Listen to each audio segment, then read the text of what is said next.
Halo adik-adik semua, jumpa lagi dengan Pak GS. Kali ini kita akan membahas tema 2 subtema 3 pembelajaran 1 dari halaman 99 sampai dengan 107.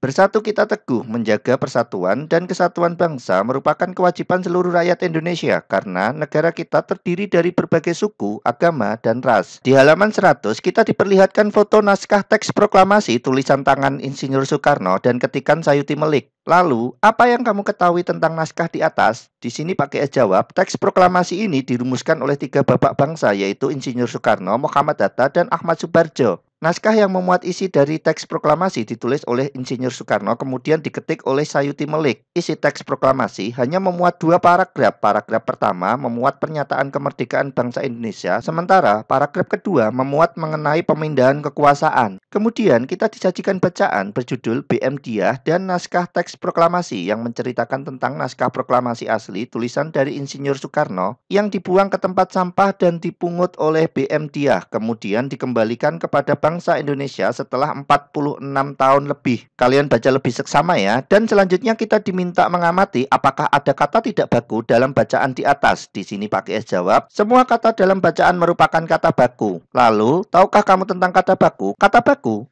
adalah kata yang digunakan dalam situasi resmi, penulisan dan pengucapan sesuai dengan pedoman ejaan yang disempurnakan atau EYD yang sekarang diganti dengan Pedoman Umum Ejaan Bahasa Indonesia atau PUEBI. Dan di dalam tabel ditunjukkan beberapa kata baku dan tidak baku. Ada nasihat yang seharusnya nasihat, ada apotik yang seharusnya apotek, dan seterusnya. Kalian baca sendiri ya dan carilah kata baku lainnya di buku PUEBI. Pertanyaan berikutnya, tentukanlah apakah kata-kata yang terdapat pada bacaan adalah kata baku. Di sini Pak GS jawab, semua kata di bacaan tersebut merupakan kata baku. Tapi dalam penulisannya ada yang menyalahi PUEBI. Misalnya, bangsa Indonesia seharusnya bangsa Indonesia menggunakan B kecil. BM Diah seharusnya B.M. Diah karena BM merupakan singkatan dari Burhanuddin Muhammad dan seterusnya. Nah, jika kalian memiliki jawaban berbeda silahkan ditulis ya. Kemudian di halaman 102 kita diminta melengkapi peta pikiran. Di sini Pak GS jawab, peristiwa apa yang terjadi pada bacaan di atas? Mengapa naskah proklamasi diketik oleh Sayuti Melik? Siapa yang memungut naskah asli proklamasi dari tong sampah? Bagaimana naskah tersebut diperlakukan oleh BM Diah? Kapan naskah asli tersebut dikembalikan BM Diah kepada bangsa Indonesia? Dan di mana naskah asli tersebut disimpan? Silahkan kalian buat versi kalian sendiri ya. Kemudian kita disajikan bacaan mengenai tanaman beluntas yang sering dijadikan pagar rumah dan ada keong sawah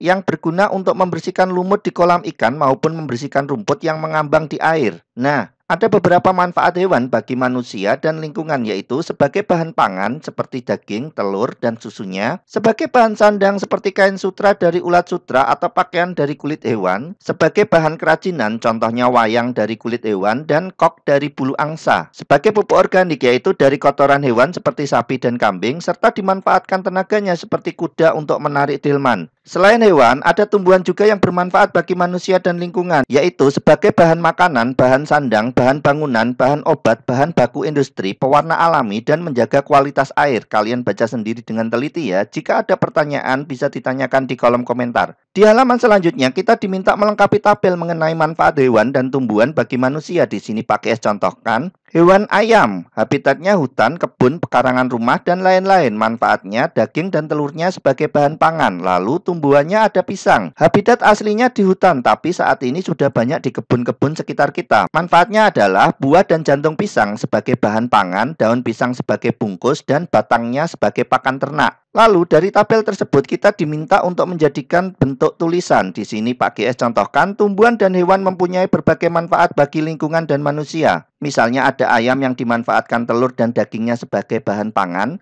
Juga ada tanaman pisang yang hampir semua bagian mulai dari batang, daun, buah, dan jantung pisang yang bermanfaat bagi manusia maupun lingkungan. Nah, kalian buat versi kalian sendiri ya. Selanjutnya di halaman 106 kita diberi pertanyaan, apa pengaruh kemerdekaan bagi petani atau pedagang? Para petani dan pedagang dapat memperoleh kebebasan dalam melakukan pekerjaannya tanpa harus ada paksaan apa yang harus ditanam maupun tanpa adanya monopoli perdagangan yang dilakukan oleh penjajah. Kemudian, apa pengaruh kemerdekaan bagi pelajar? Pelajar memiliki kebebasan dalam menuntut ilmu setinggi mungkin dan mendapat pendidikan tanpa memandang status sosial. Lalu apa yang harus dilakukan rakyat agar sejahtera? Melaksanakan hak dan kewajiban, saling membantu membantu dan mengutamakan kepentingan bersama daripada kepentingan pribadi atau golongan. Terakhir, di halaman 107, tulislah 3 kegiatan yang dapat kamu lakukan agar kamu berhasil sebagai pelajar. Di sini Pak GS jawab, belajar dengan sungguh-sungguh, selalu jujur dan disiplin, hormat dan mematuhi nasihat orang tua serta guru. Nah, cukup sekian pembelajaran bersama Pak GS kali ini. Sampai jumpa di pembelajaran selanjutnya.